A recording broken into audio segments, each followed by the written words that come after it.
sampah biang masalah. Buang sampah pada tempatnya lah. Iya, kalau bukan kita siapa lagi? Ayo kita buat Jakarta jadi bersih.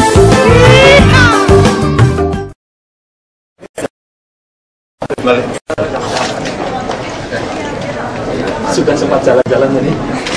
Saya pikir ada Pak Peri itu di sini yang direct jam kesda. Pengurus yayasan desa. Anakku ini. Sebentar Pak. Bapak. Ini Pak kemacetan. Pasca kemarin kemacetan. Kalau di dekat itu nggak bisa ya, karena kalau saluran air yang harusnya langsung ke sungai utama. Nah sekarang jadi bongkar area ini kan 20 tahun juga tinggal ada 20 tahun. Yang kita bongkar di atas tanah negara waduk saja saya melanggar HAM. Apalagi kalau sekarang saya bongkar tidak ada rumah susun, karena rumah susun kan tidak mungkin kita bangun dalam sekejap. Kita terus susun kita butuh bisa masuk. Kita secara bertahap tidak mungkin normalisasi sungai waduk saluran air kita bersih kalau tidak membongkar semua kios itu. Nah kita pengen lurah kasih beres. Ya. Kopi.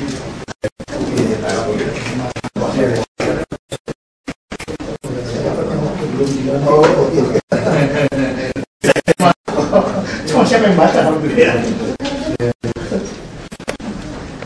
Saya mesti tanya dulu karena ada 13. Tapi BlackBerry itu mendaftarkan ID-nya satu. Belasan ribu kontak sama langsung. Ini BlackBerry kuat. Tapi kalau bagi jadinya bukan kayak saya. ya, Satu saja dua. itu salah tuh Pak, kayak iPhone apa saya itu itu Pak.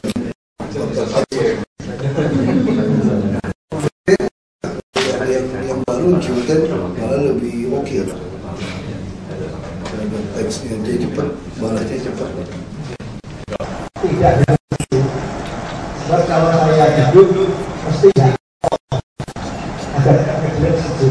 Jadi oleh Ibu Direktur Rumah Sakit Pondok Indah, Ibu Ketua. Tapi saya bilang yang ada titipan. Waktu kita yang 1 jam ini mari kita manfaatkan sebaik-baiknya supaya kita bisa menghapus semua pengalaman masa lalu yang buruk. Bilang memasuki sistem jaminan kesehatan nasional itu kita sama dengan melakukan revolusi mindset. Silahkan masuk.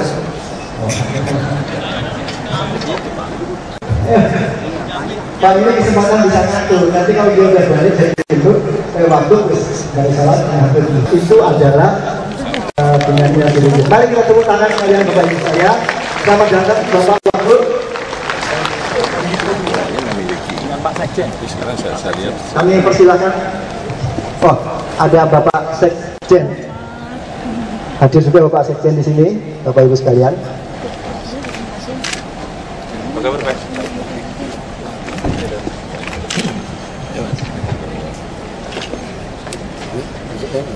Langsung.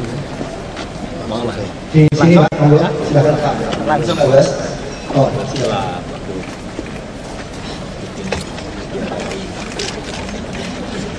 Langsung Bapak. Pak teruskan itu Pak.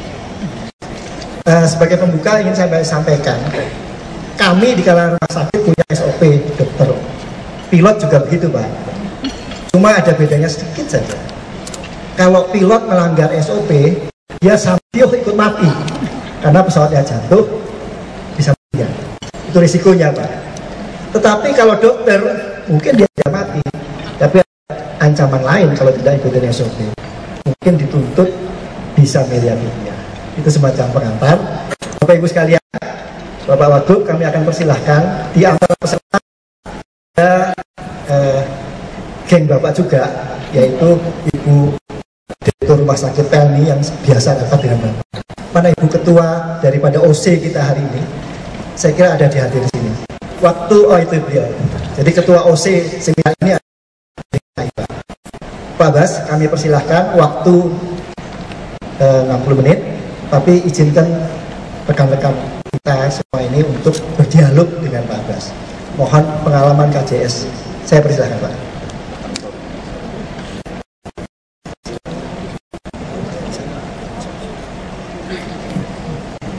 Terima kasih.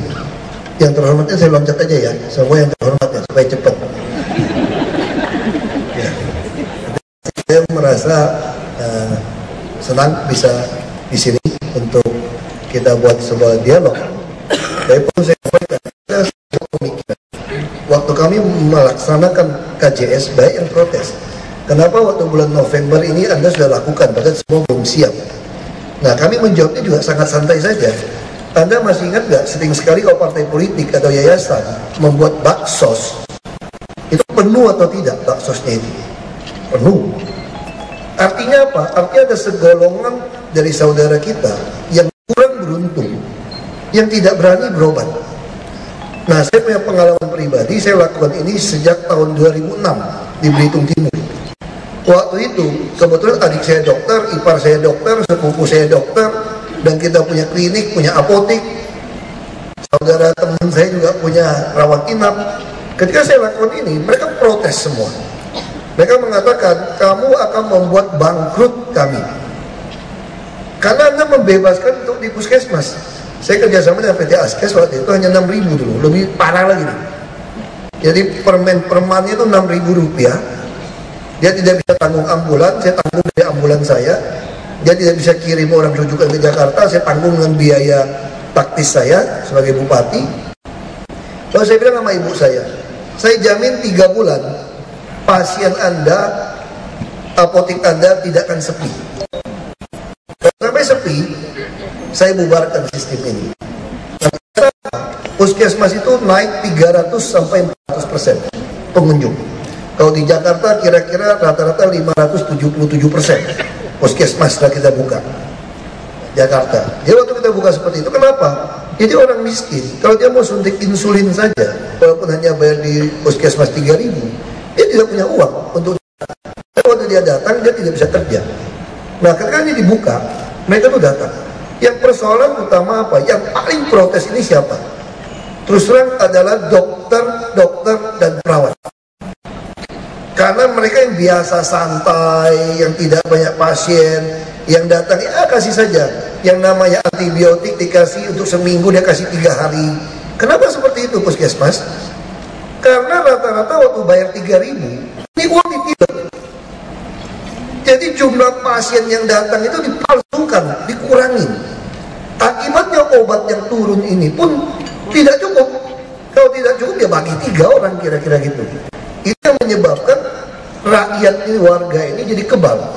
Waktu datang di depan apotik ibu saya, kebetulan di kampung saya itu hanya ibu saya yang punya apotik dulu. Saya sering bantu jaga, sering beli obat. Boleh nggak Pak beli 1/4 obatnya? Hasilnya mengatakan tidak bisa. Ini antibiotik. Pak, saya tinggalkan resep pulang. Kalau ada uang, kalau tidak ada uang, ya tidak kembali. Ini pengalaman. Tentu terbaiki. Nah, di Jakarta lebih mudah. Karena rumah sakit begitu banyak. Persoalannya apa di Jakarta hari ini setelah KJS? Orang-orang miskin yang tadi harus mati menunggu SKTM, surat keterangan tidak mampu, hari ini di DKI baksos di seluruh puskesmas. Anda tinggal datang, sampai tambal gigi pun bisa, asal ya tidak ada yang estetika ya, itu yang hitam, kira-kira seperti itu. Anda pun akan ditanggung, itu meledak. Nah, puskesmas, dokter dan perawat juga.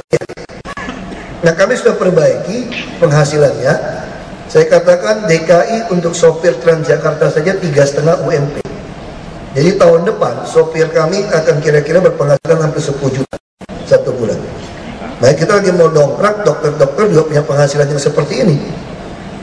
Tetapi itu ada hitungannya, bukan hanya berdasarkan per pasien, tapi juga berdasarkan berapa warga yang tidak sakit. Nanti kita akan menyiapkan, mungkin 2015 baru bisa siap. Kami sedang menyiapkan indikator kinerja individu dari masing-masing. Itu diukur dari masyarakatnya, supaya ada preventif, promotif bisa jalan dengan baik. Nah, kita balik kepada KJS, kenapa terjadi kekacauan? Jujur saja kami juga sudah tahu pasti kacau di KJS ini. Soal rumah sakit pasti teriak. Tapi kalau ini kami tidak mau paksakan, nanti KJN lebih kacau lagi. Karena kita berbicara nasional. Saya masih bersyukur waktu baru mulai banyak sekali dokter yang protes dari fee for service balik ke Kesnis, ke dinas pijis. Tentu marah semua.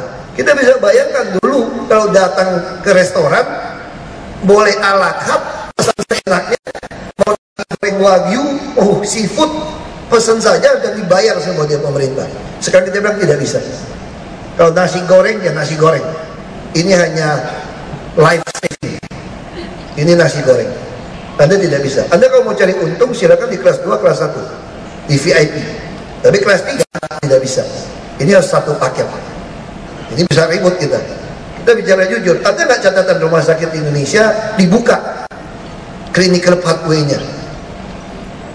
Kenapa di VIP, super VIP dengan kelas 3 penanganan dokternya berbeda? Harusnya sama dong sistemnya. Yang membedakan cuma kamar. Kita tidak. Rumah sakit swasta. Dan ini juga jadi persoalan. Ketika kita melakukan ini, RSUD kami dikategorikan hanya B non pendidikan. Sementara RSCM tarifnya di atas. Yang persahabatan semua di A. Kita kerjasama dengan RSCM. Kalau ada pasien, ruang Anda, silakan Anda melakukan tindakan di tempat kami. Tidak ada yang mau datang dokter. Kenapa? Karena tarifnya B non pendidikan. Ada rumah sakit swasta yang hebat, dia punya NICU yang cukup, tapi dia kelas C. Begitu dengar KJS, langsung bilang mohon maaf Pak, penuh NICU-nya itu. Karena dia tidak mau dibayar dengan C. Nah ini salahnya di mana? Ini bicara, ini pada Pak dari Kemenkes, tentu Pak Dirjen ya, tentu kita senang. Peraturan kita mengkategorikan rumah sakit itu masih lucu juga. Kenapa disebut A? Kalau ranjangnya bednya itu ada 400. Saya bilang ini kurang belajar ilmu nih sebetulnya. Mungkin pernah nonton film Elysium ya, Elysium yang film yang hidup di tengah-tengah awan bulan itu loh. Itu dokternya aja bisa nanganin anak yang kena leukemia itu di rumah. Jadi kalau coba lihat pameran di luar, hampir semua pameran sudah berbicara mini hospital, sudah berbicara tentang home care unit, sudah berbicara tentang sistem teknologi. Ada teknologi ini langsung dikirim otomatis ke rumah sakit Anda. Kenapa kita tidak mau melakukan loncatan kodok ke arah sini? Kira-kira gitu. Itu yang terjadi. Kita masih maksa, yang A itu masih maksa. Padahal rumah sakit bukan seperti itu. Kita lihat data RSCM. Harusnya RSCM menangani severity 3. Tapi yang dia lakukan itu apa? Severity 1-2 itu lebih 5%. Ini ada persoalan, enak aja Anda ngambil uang itu gampang. Sementara rumah sakit yang golongan B atau C menangani severity 3 dibayarnya terlalu murah. Tentu ini masalah.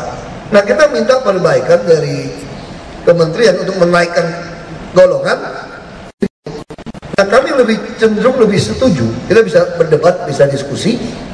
Rumah sakit dibayar bukan karena kategori A, B, C, D, tidak ada urusan. Tapi dibayar berdasarkan kemampuan menangani tingkat keparahan penyakit.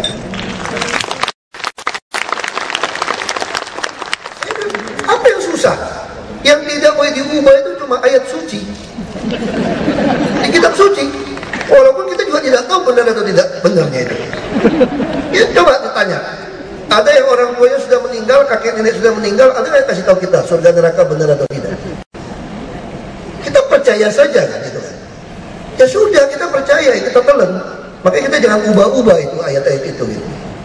Tapi ketika Permenkes itu masuk permen makan aja kita ubah gitu kan. Apa yang susah kita ubah? Jadi peraturan diciptakan untuk kepentingan orang. Jangan kata peraturan, sementara yang ayat suci dia bilang jangan korupsi, jangan makap, jangan macam-macam, dilanggar. Tapi boleh dilanggar, tidak boleh diubah. Itu kurang ajar saya bilang gitu. Nah ini bisa ada perlawanan. Kita bilang DKI setelah kita jalankan 1 tahun, kita sadar jaminan nasional diterapkan nanti, kajian diterapkan, pasti berantakan. Kenapa? Karena SMIC ini di dalam menentukan tarifnya itu ribuan jutaan kasus, kita semua ngerti itu. Kalau yang diambil dari rumah sakit pemerintah misalnya, yang selama ini sangat ceroboh membuat catatan-catatan, ini akan mengakibatkan tarif yang dikirim untuk perhitungan itu sangat rendah. Karena dia tidak isi, ya betul. Itu biasa kan? Ya nggak dimasukin tagihan, bukan punya kita kok, pemerintah pusing amat. Sementara swasta, harusnya swasta di Jakarta semua dilibatkan. Karena saya katakan, kalau di Belitung, kalau satu pasien kena komplikasi penyakit, pasti murah. Kenapa? Dokter itu kira-kira gitu kan? Alat labnya ya hampir tidak ada. Ya kalau model itu yang sudah ngisinya salah dan biaya rendah itu dikirim untuk menentukan tarif, ya begitu dicocokkan dengan yang dokternya banyak, alatnya banyak, ya tidak masuk, jauh panggang dari api. Nah, ini adalah tujuan kita. 1 tahun kami lakukan ini, tujuannya untuk mempertemukan ini. Yang boros dipaksa turun, yang ke bawah naik. Nanti kita akan ketemu sebuah titik keseimbangan. Ini tarif inasi bijis yang kita harapkan. Dan saya bersyukur tidak ada lagi yang ngotot fee for service. Kalau di RSUD kami masih ngotot fee for service, saya suruh berhenti, keluar. Tidak ada urusan, saya bilang. Tidak ada urusan, berhenti saja. Kalau Anda jagoan, Anda hebat, keluar kerja di rumah sakit swasta. Jangan di RSUD. Saya di Belitung Timur pun berani mengusir dokter. Saya katakan saya lebih suka masuk akhirat. Ditanya kenapa mati? Tidak ada dokter. Oke, masuk. Hebatnya kalau mati, dokter tidak mau tangani karena KJS. Ini masalah. Semalam saya mendapat laporan lagi nih, tidak betul atau tidak. Rumah sakit pemerintah ini, ibu saya meninggal penanganan sangat lama. SMS ke saya. Nah, kita terus cek, kita betul lihat kapan dia masuk, kapan penanganan. Nah, ini kembali ke soal kita. Tentu kami akan menerapkan tarif DKI. Kita akan perbaiki tarif DKI, karena kami yang punya uang. Anda bilang mau 23.000 per men per month, atau mau 27.000, atau mau 30.000, kami bayar saja. Tapi kami kemarin 1 tahun sudah cukup bagi kami membuktikan kepada pusat bahwa tarif yang Anda bikin itu tidak lengkap, punya persoalan tarif Anda. Anda mau perbaiki atau tidak? Nah, yang dikumpulkan ternyata pemerintah perlu cepat kirim formulir supaya isi tarifnya. Mana bisa? Orang cara isi tarif aja kagak pecus rumah sakit. Belum ngerti, barang baru nih, ini barang baru kan? Harusnya ada training, ada pelatihan dulu supaya tidak ada satupun yang luput. Nah, ini kita kumpulkan. Nah, kami mau paksakan tahun depan dengan tarif DKI berdasarkan hitungan dari RSUD Cengkareng dan Tarakan. Karena 2 rumah sakit ini telah melakukan dengan Profesor Set dari Malaysia itu sudah diplot. Kita harapkan ini kira-kira bisa jadi standar. Kalau memang masih kurang, kita agak ada pelatihan lagi, minimal 10 rumah sakit dan swasta bisa ikut. Nanti kita kumpulkan lagi, sehingga nanti kita bisa keluarkan sebuah tarif yang betul-betul semua yang ketiga turun, yang ke bawah kita naikkan, jadi pas. Jadi kalau masih mau cari untung, dokter-dokter mau cari untung, silakan di VIP, saya katakan. Jangan di kelas 3. Nah, ini satu hal yang fair, saya kira. Kami pun akan mengubah puskesmas kami kecamatan menjadi rumah sakit tipe D. Dan kami berharap konsep rumah sakit kecil, tetapi di daerah lingkungan itu yang ada. Karena kalau orang miskin, kalau dia suruh berobatnya jauh, walaupun gratis, yang nunggunya tidak tahan biayanya. Dia di rumah 50.000 makan sekeluarga, pagi siang malam. Kalau nunggu keluarga yang sakit, 50.000 dia habis sendiri. Kalau 2 orang nunggu, uangnya tidak cukup. Dan karena itu kita harapkan semua sistem merayonisasi. Jadi rujukan jelas. Ada nggak yang protes? Ada yang protes. Kelas menengah. Saya mau ke rumah sakit ini, tidak mau di situ. Artinya kamu sudah kaya. Kalau orang yang pas-pasan, dapat pengobatan, dapat pelayanan cepat, wah dia udah bersyukur, dah alhamdulillah. Karena ditanganin. Nah, ini yang kita mau bandingkan. Tentu kami berharap, kalau orang bilang kami sangat kasar, sangat keras, karena kami pikir ini nyawa. Setiap nyawa berharga. Kita mesti selesaikan. Kalau ini tidak diselesaikan contoh ini, maka nasional akan jadi masalah. Toh orang Jakarta bisa kerja di Papua, kerja di Kalimantan.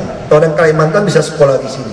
Kita harapkan di seluruh Indonesia semua orang punya jaminan kesehatan. Tentu kedepannya lagi punya jaminan pensiun. Sebuah bangsa tanpa jaminan kesehatan tidak mungkin jalan. Jerman bisa jalankan, Australia, Inggris, Malaysia, Amerika tidak bisa jalankan Kesmik ini karena saya kira terlalu banyak berkepentingan. Nah yang terakhir tentu kami harapkan juga para produsen yang hadir, tolong mendaftarkan ke lembaga kebijakan pengadaan barang jasa pemerintah supaya semua produk Bapak Ibu itu ada di dalam e-katalog. Kami tinggal beli, tinggal kita tawar-menawar, kami beli banyak, diskonnya berapa. Ya tidak ada lagi tender. Dan harus kita akui, tender yang terkorup itu adalah alat kesehatan. Yang paling korup, yang paling makap.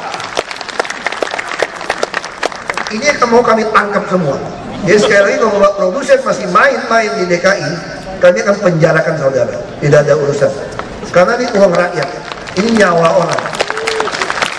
Kalau Anda masih main, masih kita sikat. Nah ini juga penting, rumah sakit juga harus belajar, jangan tidak efisien juga. Nah saya kira itu bisa saya sampaikan.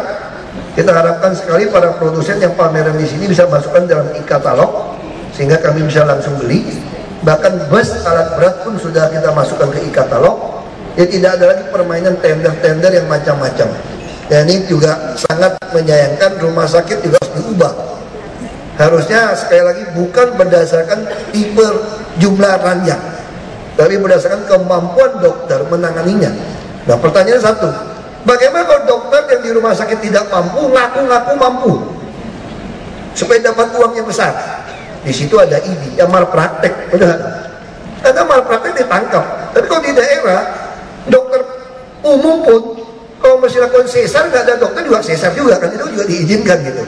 Tapi kalau dokter di sini yang dia tidak mau merujuk karena lihat uangnya besar, maka kita ada mekanisme dengan ada sistem Kesmik ini, CBGS ini, dengan adanya klinik pathway kita bisa memenjarakan dia nanti. Kita serahkan kepada ID, dan saya juga harap ID bisa tegas untuk dokter-dokter seperti ini. Dan tentu kita sangat menghargai dokter. Saya penutup, Bapak Ibu jangan salah, saya selalu ingat peringatan almarhum bapak saya. Ada dua jenis orang yang kamu jangan musuhin, ribut tadi. Susah kamu. Satu pendeta, satu dokter. Karena mau meninggal ketemunya mereka, kira-kira itu. Terima kasih. Terima kasih. Sebagai air traffic control, mesti saya menawarkan kepada Pak Wagub, Bapak mau berdiri supaya hangat atau berdiri, mau duduk? Baik, terima kasih. Saya tidak mempunyai pretensi bisa menyimpulkan apapun. Saya pikir lebih baik kami persilahkan kepada peserta yang hadir di sini langsung tidak mengacung Pak, merapat ke mic. Siapa itu yang dapat? Siapa yang sudah di mic sebelah kiri, saya persilahkan. Sementara itu mempersiapkan di mic yang kosong. Bapak Kesehatan Rumah Sakit Tidak Insani. Pak Wagub, tadi Rumah Sakit Tamrin di Salemba, Jakarta mengatakan bahwa KJS hanya membayar 40% dari kos yang dikeluarkan oleh rumah sakit tersebut, khususnya saya kira pasien yang mondok. Nah, pertanyaan saya sebetulnya, apakah case mix yang disusun di Jakarta biayanya real, artinya ada unit cost, ada margin untuk rumah sakit untuk bisa mengecek atau memperbaiki alat-alat yang rusak? Apakah ini hanya suatu ciptaan yang hanya untuk berlaku untuk rumah sakit pemerintah? Kalau rumah sakit pemerintah memang Pak Wagub bisa memecat dokternya kalau tidak mau menganut sistem cashback ini. Tapi apakah rumah sakit DKI kalau hanya mengandalkan hanya pemerintah, rumah sakit pemerintah, apakah memang cukup?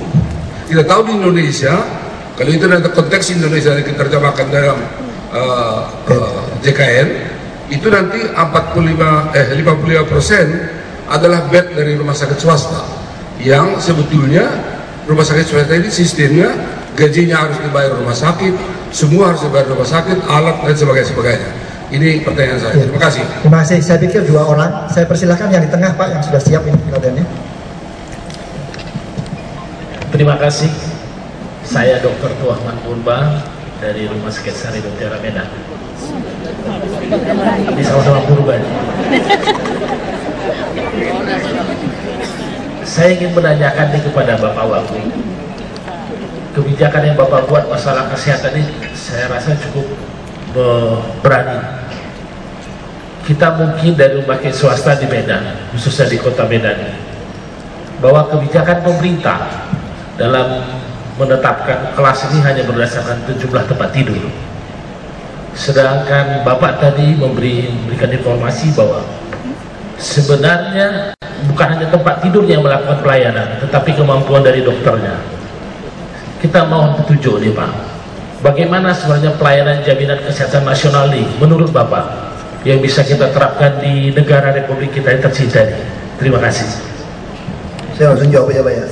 Jadi pertama saya katakan sistem yang BPJS dan Askes lakukan ini kenapa terjadi kekacauan tarif kalau kita ngomong jujur ya.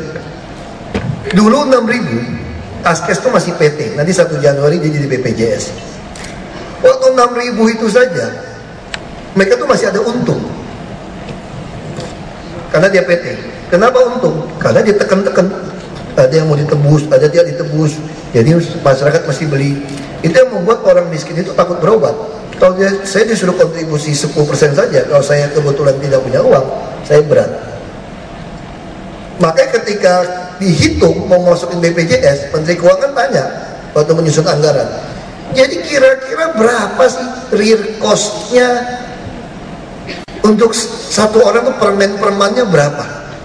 Mereka tidak bisa jawab sebetulnya.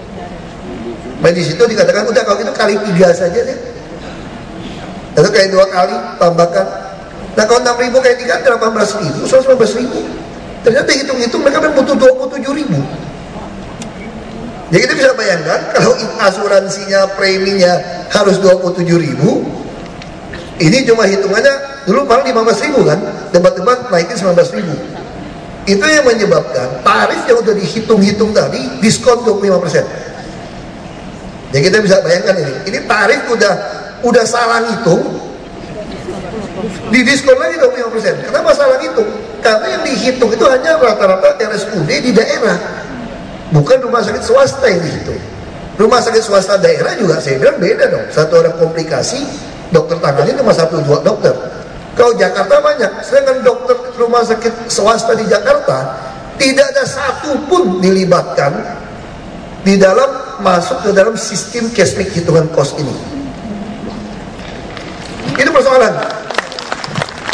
Nah makanya dari awal saya ikutin ini. Saya sadar betul ketika keluar Undang-Undang Nomor 40 Sistem Jaminan Sosial Nasional tahun 2004. Saya jadi bupati tahun 2005. Saya sudah punya ambisi melaksanakan 1 porsi saja soal kesehatan. Makanya saya menggandeng PT Askes untuk saya uji coba di Belitung. Nah sekarang saya bersyukur saya uji coba lebih besar di Jakarta. Di tahun ini saya sudah uji coba, sampai sekarang masih jalan. Tapi persoalan lah kalau di daerah dokter tidak ada yang baik, alatnya tidak ada. Nah sekarang jadi masalah kita apa? Saya bilang kalau saya tidak lakukan di Jakarta tahun 2013, alangkah mengerikannya 2014 bisa ribut orang-orang Medan semua kan, kira-kira gitu kan, bisa ribut semua nih. Yang berani ngomong kenceng-kenceng bisa ribut ini, semua orang bisa menolak. Padahal maunya kita apa? Tadi Bapak sebutkan betul, rumah sakit swasta lebih banyak. Tidak mungkin ranjang yang ada di rumah sakit pemerintah menampung semua orang miskin. Karena begitu kita buka, lonjakan pasti naik 300-500%. Orang yang selama ini tidak berani berobat, tiba-tiba punya keberanian berobat pasti naik. Nah kalau naik, yang dirujuk tidak ke swasta, ya ribut. Nah karena itulah kami katakan sistemnya harus diperbaiki. Kita sudah sampaikan, rumah sakit mesti diajar cara mengisi yang betul. Nah kami yakin kalau Jakarta beres, dipakai tarif Jakarta, maka daerah sudah akan lebih mudah. Makanya Jakarta itu harus jadi satu model dulu untuk ini. Nah kami lagi siapkan, kita harapkan tahun depan sudah akan berlaku tarif DKI ya. ada Dr. Terioto dari Jamkesda, hanya kita tugaskan. Dan sekarang ribut bagaimana? Pasti kami sadar sekali, pasti dokter-dokter tidak cukup. Dokter 40%. Cashmix itu tidak bisa dibandingkan apple to apple. Ini bukan fee for service. Jadi banyak orang nggak ngerti. Jujur aja, banyak dokter juga nggak ngerti. Anda harus baca buku, mau nggak tidak mau. Apa beda fee for service dan cashmix? Dan cashmixnya kita juga terlalu sederhana. Udah ngisinya tidak lengkap. Jumlah rumah sakit yang dijadikan dasar tarif juga tidak cukup. Yang besar-besar dipaksakan. Dan diskon lagi 25%. Ini yang membuat semua. Nah, kami naikkan diskon pun di Jakarta tidak ada diskon, tetap tidak bisa. Karena selama ini Jakarta tidak pernah mendaftarkan tarifnya ke dalam NCC ya. Untuk menghitung itu tidak ada ketemu. Jadi inilah yang kita lagi perbaiki. Tapi kami sangat yakin kalau tarif kita perbaiki, premi kita lakukan. Ini bisa. Lalu pertanyaannya, cukup tidak preminya? Makanya Jamkesda kami, Perda kami dirancang. Nanti kan kita ada IKTP. Konsep ke depan, semua orang punya KTP itu memiliki rekening bank. Sehingga yang mampu itu kan top up. Anda mau di kelas 2, kelas 1 atau di VIP, Anda top up 50.000 atau 60.000 per bulan. Nah, yang tidak mampu itu kami bayar. Lalu bagaimana membedakan mampu dan tidak mampu? Sederhana.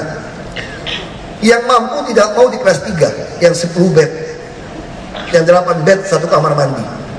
Dan kita juga akan menentukan rayonisasi. Kalau Anda tinggal di daerah ini, Anda ngaku tidak mampu, Anda hanya boleh ke puskesmas ini, dirujuk hanya boleh ke RS lingkungan itu. Nah, tentu kami harapkan nanti RS di Jakarta seluruhnya akan mau terlibat. Karena kami yakin begitu tarif tarakan dan Cengkareng kami masukkan sebagai tarif DKI, saya sangat yakin seluruh swasta DKI akan ikut. Ini akan sangat menguntungkan. Nah, itu akan kita lakukan sehingga rujukan kami pun akan mengarah ke yang terdekat. Jadi kalau saya tinggal di Pluit, tidak ada RSUD dekat di Pluit, ya saya lebih baik dirujuk ke rumah sakit Pluit atau rumah sakit Atmajaya atau di Pandai Indah Kapuk. Tapi kalau sekarang mereka agak keberatan menerimanya. Nah, ini kita yakin kalau ini bisa model, tentu sekali lagi bapak-bapak, ibu-ibu, pasti sistem nasional ini tidak gampang langsung mulus. Kita harus ada sebuah proses. Nah, kita minta kesabaran tadi. Kami pun tidak ada terikat untuk melaksanakan di DKI seperti tahun ini. Pertama kami mulai, ini demi untuk mempertontonkan bahwa tarif yang Anda buat itu salah. Itu saja saya katakan pada Menteri. Kalau DKI tidak lakukan, Anda tidak percaya kan? Kita bisa berdebat setengah mati di forum seminar. Nah, saya lakukan. Lihat nih protesnya begitu banyak. Jadi Anda harus takut, ini program Anda bahaya nasional, kira-kira gitu. DKI saja masalah, nah itu yang kita lakukan. Baik Pak, kita masih ada waktu. Kami persilakan, masih ada yang mendekati mic. Ya, Ibu yang di tengah. Ya oke, langsung saja Bu yang sudah siap. Pak, 2, silakan. Karena Ibu di tengah dulu Bu, Ibu Ketua sabar dulu. Terima kasih Pak Bas, saya Dr. Ariyanti dari RSUD Pasar Rebo, Pak. Jadi saya mungkin menghimbau, karena rumah sakit ini mempunyai misi menjaga mutu layanan untuk patient safety. Dalam hal ini program patient safety sudah benar berjalan, dan terutama kita untuk mengendalikan infeksi di dalam rumah sakit. Kebetulan saya ketua komite mengendali infeksi di rumah sakit, sehingga saya sangat aware terhadap mutu layanan. Saat ini pasien kami kan banyak sekali, nggak bisa duduk di tempat duduk di ruang tunggu, duduknya di bawah banyak. Jadi mereka secara tidak sengaja memindahkan kuman di lantai ke tempat tidur periksa dokter. Jadi mudah-mudahan tidak terjadi di tempat lain, karena ini jadi masalah kalau pasien itu adalah pasien bedah. Jadi nanti memindahkan kuman menjadi ke tempat luka mereka dan sebagainya. Diharapkan yang pasien degeneratif juga tidak mendapatkan infeksi di rumah sakit kami. Mudah-mudahan ada ke depan ada anggaran untuk menjaga mutu layanan kami di rumah sakit. Terima kasih. Terima kasih Ibu Mus. Pertama-tama atas nama seluruh asosiasi rumah sakit swasta kami mengucapkan banyak terima kasih kepada Bapak Basuki karena pertama sebelum Bapak dilantik Bapak mendatangi kami untuk berdiskusi dengan rumah sakit swasta untuk mendapatkan masukan-masukan. Yang kedua, dengan adanya program JKS ini, Jakarta KJS, ini adalah miniatur daripada pelayanan JKN. Suka duka ini sebetulnya memberikan gambaran dan masukan untuk program JKN yang lebih KJKN yang lebih baik. Namun beberapa kendala sampai hari ini tetap masih ada ganjelan-ganjelan dan kita berusaha untuk mendekatkan. Jadi bukannya NCC tidak meminta rumah sakit swasta. Jadi pada waktu itu memang kita yang proaktif minta kepada NCC dari Kementerian Kesehatan untuk melatih kita mengisi. Betul apa yang dikatakan Bapak, kita ini sulit sekali mengisi, tidak tahu template-nya seperti apa. Sudah diberitahukan pun itu kita karena kesulitan dari kendala di dalam rumah sakit kita, sistem manajemen keuangannya maupun sistem elektroniknya belum terbuat dengan baik sehingga ada kendala di dalam penyusunan. Dari 148 rumah sakit swasta yang dilatih oleh NCC atas inisiatif Asosiasi Rumah Sakit Swasta, itu hanya 27 yang memasukkan. Dari 27 yang benar hanya dari rumah sakit swasta yang sudah medical record dan hospitalnya berjalan dengan baik, dan itu pun tarifnya sama dengan rumah sakit Cipto. Coba Bapak bisa bayangkan gitu, kalau sekarang rumah sakit yang mengirimkan itu satu rumah sakit kelas swasta kelas B dan C, tarifnya dengan isian yang benar itu sesuai dengan RSCM A+. Dan itu katanya tidak dipakai. Jadi dicarilah lagi dengan memanggil lagi rumah sakit swasta yang hanya diberitahu waktu 4 hari sebelum diadakan pelatihan. Jadi sangat tidak memungkinkan. Data-data memang di rumah sakit khususnya yang kelas D itu sangat sistem manajemen keuangannya memang belum rapi, sehingga datanya saya khawatir itu tidak valid, sehingga angkanya katanya yang didapat lebih rendah daripada rumah sakit pemerintah. Itu yang kondisi saat ini. Tapi memang NCC sudah memulai Pak. Jadi dari pengalaman KJS ini membuat semua aware dan melakukan perbaikan baik di pemerintahan maupun di rumah sakit swasta. Perlu diketahui Bapak, kendala waktu kita Jamkesda, Jamkesmas dan KJS itu rumah sakit swasta yang mengikuti itu masalah klaim itu juga masalah. Jadi keterlambatan dan sebagainya, memang sistem di dalam rumah sakit sendiri mungkin yang belum rapi sehingga verifikator yang terbatas juga, ini semua akan membuat kendala klaim yang terlambat sehingga pelayanan operasional terhambat.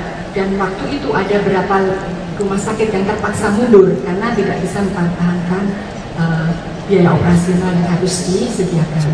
Saya usul Bapak, terutama untuk di Departemen Dalam Negeri, apakah bisa pemuda-pemuda itu memberikan suatu kayak jaminan deposit begitu? Ini permintaan dari seluruh rumah sakit di Indonesia, rumah sakit swasta khususnya, untuk menjamin operasional Pak. Kalau nanti JKN lebih baik, masih ada disupport oleh rumah pemuda setempat untuk memberikan deposit atau memberikan satu tambahan yang bisa dipakai oleh rumah sakit swasta biar bisa survive sambil bisa melayani rakyat.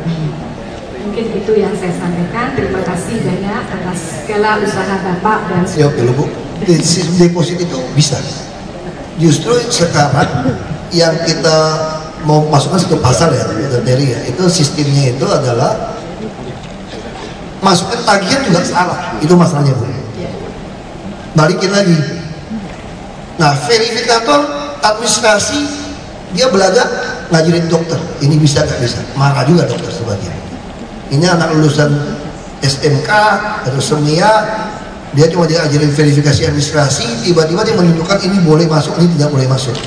Ini juga berantem. Jadi keterlambatan penagihan itu yang membuat pembayaran. Sebenarnya kalau bagi kami begitu masuk pasti dibayar. Nah tapi kan kita mesti verifikasi lagi. Nah ini yang sering kita berantem dengan ASKES pun belum online. Kami baru mau minta pembukaan data supaya online. Ini juga ada masalah. Di teknologi sebenarnya tidak ada masalah, tapi ada birokrasi yang ada sedikit masalah sebetulnya. Tapi kami sangat yakin kalau sudah belajar dan deposit pasti bisa, malah kami ingin bayar saja dulu.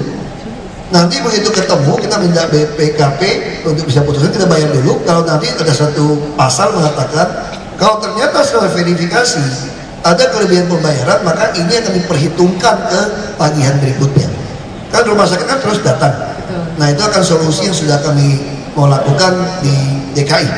Jadi ketika Bapak tagih, walaupun belum verifikasi, kami bisa bayar saja. Pendukan dulu, nanti kalau hasilnya mengatakan bahwa ini kelebihan, bahwa ini diperhitungkan untuk solusi. Nah kalau soal rumah sakit, itu memang fakta Bu. Karena secara nasional hanya 19.000. Padahal hitungan mereka kira-kira 27.000 yang ideal. Kami pun 23.000. Nah ini mau kita akan coba naikkan, 123.000 sudah cukup. Kalau ini bisa cukup, DKI sudah lakukan, kita tidak bicara kelas. Saya yakin swasta udah bisa ikut, nanti bisa kelihatan ya. Nanti kalau udah pasti rugi, ini bisa macam-macam juga. Karena ada otaknya fee for service, lalu membandingkan apple to apple, ya tidak ketemu kita. Jadi hari ini saya kira seluruh Indonesia para rumah sakit lupakan namanya fee for service. Itu kalau zamannya Orde Baru itu PKI udah nggak bisa lagi di Indonesia. Ini ada PP-nya. Jadi tidak ada lagi cerita fee for service. Karena tidak boleh lagi mimpi-mimpi fee for service. Ini semua sudah case mix. Dan ini juga akan menghindari malpraktek sebetulnya. Saya kadang-kadang saya bilang yang miskin bisa lebih untung. Kayak kaya dokternya banyak di Indonesia banyak, tidak semua. Banyak dokter itu tidak mau koordinasi. Saya pun pernah jadi korban juga. Datang 5 dokter kasih obat penuh, bisa jualan obat saya. Begitu saya minum, debar-debar jantung saya. Semua mengatakan tidak apa-apa. Tapi kalau dengan sistem cash mix, justru pasien dilindungi. Tidak bisa memasukkan merek-merek obat manapun yang dititip oleh farmasi perusahaan obat manapun di dalam sistem. Tapi kalau kita datang sebagai swasta, di VIP, sumber VIP bisa kena kita. Nah itu persoalan tadi dari Pasar Rebo, masalahnya di mana? Kami mengerti, kita sudah meledak 577%. Kenapa? Nah sekarang ibu lebih suka tunggu rumah sakit jadi dulu besar, biarkan mati dulu tiap hari orang Jakarta, atau lakukan dulu. Kalau soal infeksi masih bisa kita atasi, tapi kalau tidak dilakukan program ini, berapa banyak orang mati di rumah tidak berani datang berobat. Nah hari kalau meledak ya sudah. Nah kita bicara RSUD kami punya audit. Pembelian obat juga tidak efisien, banyak sekali obat yang expired date. Kita udah tekan sekarang. Kenapa? Mau beli obat yang mau habis, namun 1 bulan 2 bulan, itu bonusnya banyak. Saya itu tukang beli obat. Akhirnya kan RSUD buang aja. Lalu beratnya perusahaan RSUD tekan kepada kita. Lalu pembelian barang-barang lab, siapa yang nawarin ada bonus banyak, beli aja. Padahal itu perawatnya setengah mati, makanya pun nggak ngerti. Padahal bisa RSUD saling pinjem kan. Ini tidak dilakukan juga, masing-masing beli sendiri. Ini juga biaya. Maksud saya mari kita introspeksi kita masing-masing. Ada lagi dokter yang kurang ajar, datang nggak ada obat, bilang sama wagub tuh, coba mau ngapain? Tantang saya bilang. Anda tidak suka di saya, keluar saja, saya bilang. Saya juga bisa marah, ini nyawa orang dimain-mainkan. Jadi mesti sama-sama, mesti fair. Kita ada sumpah jabatan. Saya bilang, apa beda pengusaha dengan saya? Saya bilang sama adik saya, pengusaha untuk kita jadi pengusaha tidak disumpah. Kita jadi pejabat disumpah. Itu yang membuat kita bangga. Itu yang membuat kita beda. Dokter disumpah. Anda lulus, Anda disumpah. Ya mari kita duduk bersama. Ini memang kesepakatan nasional. Kita tahu ada masalah, soal rumah sakit masih tidak cukup, kita keluarkan. Anda ajukan aja uang mau berapa, saya kasih. Tapi hitung yang betul, jangan makan. Jangan orang bikin rumah sakit swasta 5 juta, Anda 10 juta, 12 juta per meter persegi. Ya kurang ajar gitu loh. Orang beli barang swasta sekian, di LKPP kita tambahkan 1 pasal dengan Pak Agus Raharjo, Kepala LKPP. Kalau kami beli di e-katalog produk Anda, ternyata kami temukan swasta beli lebih murah, kami denda Anda 5 kali dari selisih. Dan kami blacklist Anda 2 tahun. Tidak bisa jualan. Ini fair. Nah, saya sudah mau tambahkan 1 pasal lagi. Kalau itu terjadi, saya akan proses Anda pidana, Anda korupsi, menipu uang negara. Supaya kita sama-sama dagang yang betul. alat kesehatan didagang dengan rokok. Ini baru adil. Nah, tugas kami seperti itu. Kita harus, saya sengaja mengingatkan ini Bapak. Ini adalah forum versi Perhimpunan Rumah Sakit seluruh Indonesia.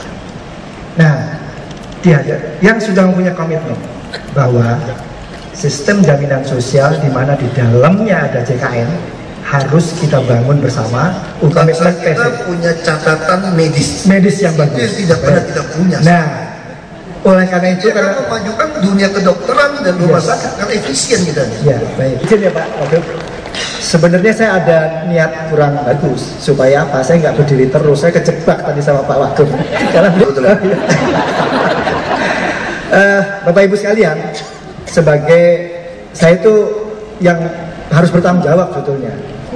Waktunya Pak Wagub, saya tahu ada acara berikutnya, tapi Pak Sekjen, saya persilahkan. Mohon Pak Sekjen. Terima kasih. Assalamualaikum warahmatullahi wabarakatuh. Tepuk tangan semua. Apa yang semua dikatakan betul, terutama dalam konteks Jakarta. Jadi kita senang sekali kalau pemerintah daerah ini semuanya seperti Pak Ahok. Kita tidak harus membujuk daerah yang ingin membangun rumah sakit yang jumlah tempat tidurnya banyak. Bahkan saya pernah membujuk Bu Gubernur yang dengan bangganya mengatakan, Pak Sekjen, kami akan membangun rumah sakit ini menjadi 1000 tempat tidur. Luar biasa. Saya bilang, Pak Gubernur, saya setuju 1000, tapi bagaimana kalau 1000-nya itu dibagi-bagi?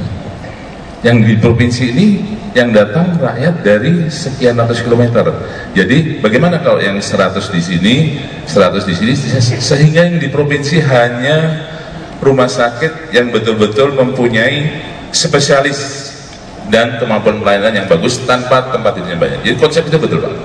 Dan saya betul, Permenkes yang ada tempat tidur memang dalam proses revisi. Jadi beliau rupanya sangat sama dengan kita bahwa kurang tepat kelas rumah sakit era sekarang. Era dulu mungkin betul.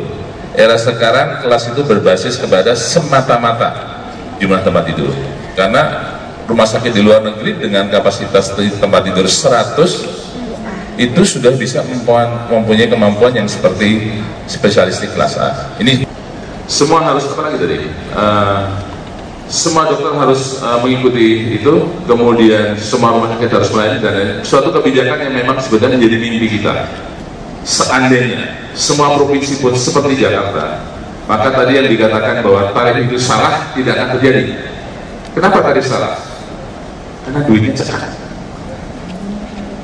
Sekarang DKI dengan kita setengah mati minta PBI 1922 pun setengah mati, DKI dengan enaknya 23 itu pun masih banyak lebih.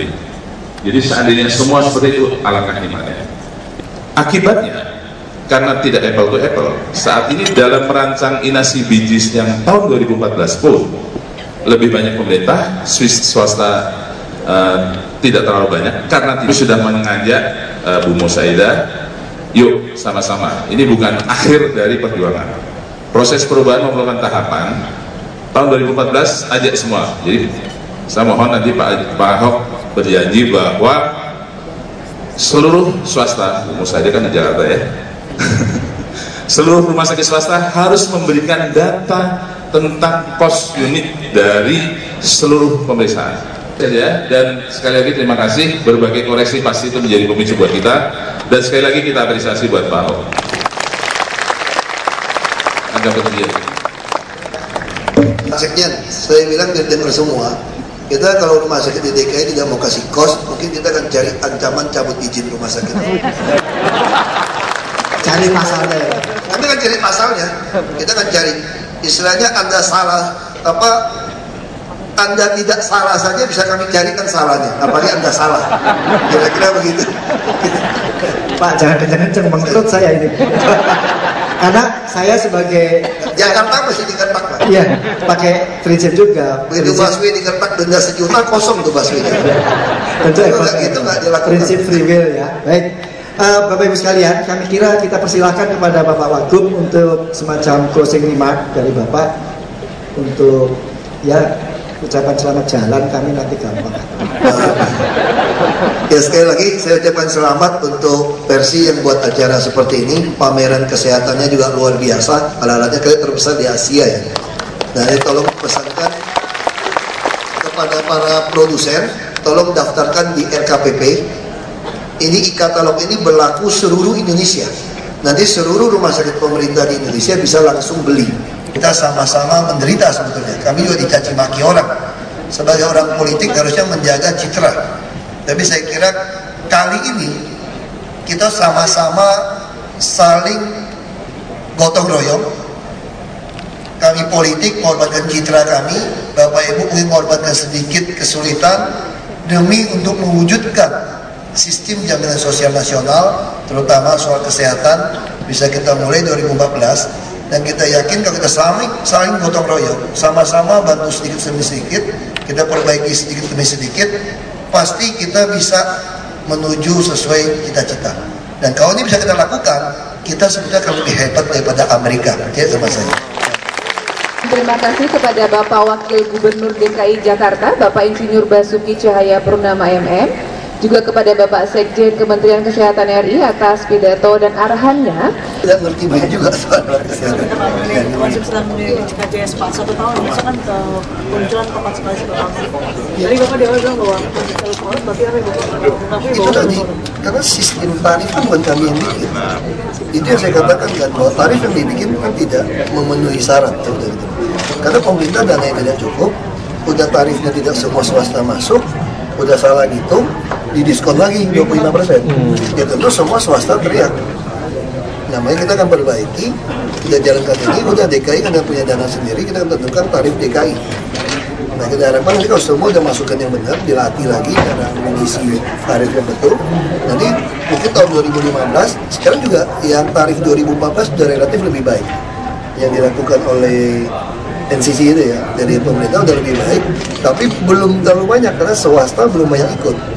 Nah, saya kira kalau kita lakukan lagi nanti lebih baik lagi, mungkin 2015-2016 kita sudah bisa ketemu di titik yang terbaik, di kelas 3. Ya semua proses nggak ada langsung jadi. Itu kenapa kita DKI kita lakukan untuk mempertontonkan bahwa tarif yang dibikin ini ada masalah, karena tidak banyak melibatkan swasta. Swasta diundang juga ada masalah kan, ternyata bukan tidak diundang. Tarif swasta tidak masuk, tidak ada yang mau buka dapurnya. Untung berapa? Ya, itu juga masalah. Nah, kalau Anda tidak mau buka dapur, boleh ada cara yang kedua. Anda harus dilatih cara mengisi semua tindakan kesehatan. Anda pakai apa saja. Nah, kelemahan di RSUD juga bisa muncul. Selama ini mungkin boros pakai kapas, pakai alkohol, tidak dimasukkan, seolah-olah murah tapi dia rugi kan. Nah, ini juga masalah. Tapi kalau swasta kan lebih terperinci lakukan itu. Nah, kalau swasta dilibatkan, mungkin tidak periksa kos, lakukan itu, kita yakin tarif berikutnya 2015 akan lebih baik. Transformasi sendiri mengenai sistem rujukan dan evaluasi karena kan rujukan sudah tidak masalah sebetulnya. Rujukan yang jadi masalah sekarang kan rumah sakit kita nggak cukup. Jadi kalau swasta tidak terlibat, rumah sakit pemerintah hanya 45%. Nah, makanya kita mau dorong swasta terlibat. Terus swasta terlibat, selama ini biaya real cost-nya swasta tidak pernah diperhitungkan.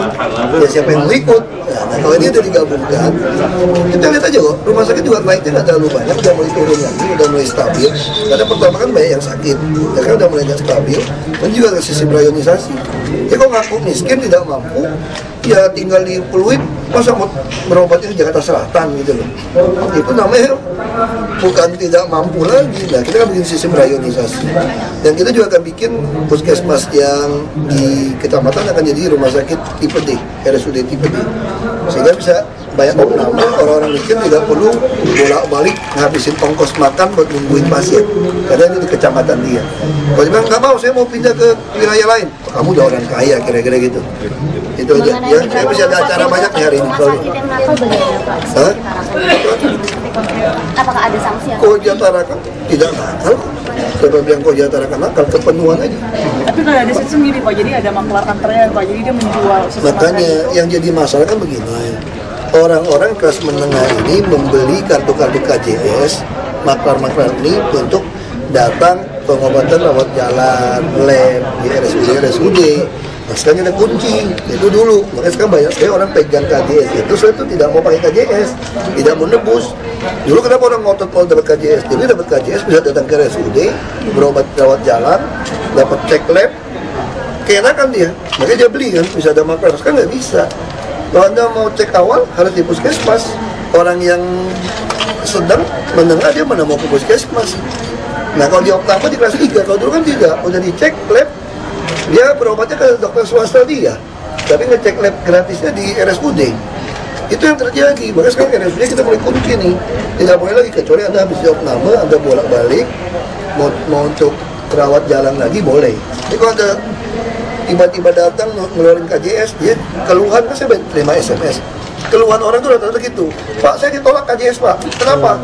Dia langsung ke RSUD, dan dia pintar langsung ke IGD. Pak dia tidak lagi terminal. Dia pintar, dia mulai niru kayak saya juga kalau berobat juga langsung ke UGD aja, IGD Pak. Nggak usah ngantri kan. Nah itu yang terjadi, padahal dia nggak sekarat gitu Pak. Nah itu nongkrong di IGD jadi kepenuhan. Nah model-modelnya kita lagi mau perbaiki ya. Oke, makasih Pak. Alasan juga kadang-kadang juga Gaikindo juga nggak kasih, merasa industri ini keganggu, sedangkan mereka juga tidak bisa produksi cepat kan. Nah itu memang masalah. Itu kan tetap kewenangannya dari pemerintah pusat. Iya. Ada desakan tersendiri. Ya kita pasti desak. Mereka lakukan atau tidak kita sih jalan aja. Seberapa penting juga pajak rendah buat transportasi massal? Penting supaya para pemilik kendaraan transportasi massal ini bisa meremajakan mobilnya. Kalau nggak dia susah modal kan. Pak, tenaga untuk mobil murah ya Pak, dipajakin ya Pak. Kalau mobil kemarin di salah satu untuk kabel-kabel itu masalah. Tapi Pak, berarti ada perencanaan untuk pembuatan ducting di titik-titik tertentu? Mau, kita lagi bikin. Jakarta Selatan kita mau bikin. Pak, setelah di rumah sakit Koja Pak gimana Pak? Koja kita mau bangun, karena memang nggak cukup. Koja lagi kita mau perluas. Maka itu ada rancang di sana. Ada rancang rancang bangun. Pak, tadi Bapak bilang ada alat kesehatan paling terkorup itu Pak, gimana? Alkes paling tinggi, karena pengadaan secara administrasi betul. Dan merek terlalu banyak. Nah kita pengen dorongnya masuk ke LKPP, di katalog. Kalau tidak begitu tender pengadaan barang, ada 5 yang ikut, begitu yang harga terendah, rojak oligarki. Kita hasil penelitian kita tuh 40% lebih mahal kita tender. Udah datanya, tapi secara administrasinya benar. Masalah gimana? Rencana katalognya kapan Pak? Sini kan Pak? Ini Pak. Gitu loh. Jadi kalau ada 5 peserta ikut, dan Anda sudah semua ikut, ada tanjaran yang ini kan nggak ada merek macam-macam kan? Yeah. Jadi kalau masuk ke e-katalog, kamu sekarang datang ke sini belanja, bisa nggak kira-kira yang belanja dirugikan kalau belanja di sini? Tidak bisa, dia boleh banding-bandingin. Yeah. Dan dia juga nggak berani jual lebih mahal kan, kalau mahal. Karena banyak kompetisi. Banyak kompetisi. Nah, jadi kita bisa bayangkan kalau ini semua masuk dalam e-katalog kompetisi. Yeah. Jadi transparan. Belinya transparan. Berarti dan kalau kamu jual lebih mahal, denda 5 kali. Gak bisa dipidana ya Pak? Iya, kamu mesti takut kan? Kalau tahun nggak boleh jualan gitu ya? Kalau soal menaikkan PKL di Kota Tua itu dari 700. Enggak lah, itu yang non KTP itu kan bikin pasar. Itu kan ada oknum yang main, terima dulu. Kita nggak mau tahu, kita lapangan, kok Anda yang ngatur kita gitu loh. Anda kan mau bikin pasar. Jadi kalau saya dagang di sini, terus kamu usul bayar, ada wajib pajak dengan tempat-tempat. Ya sudah. Jadi ini kita dulu tutup balik-balik tuh nggak? Anda udah melanggar aturan. Ketika kita rapikan Anda yang tidak jelas KTP.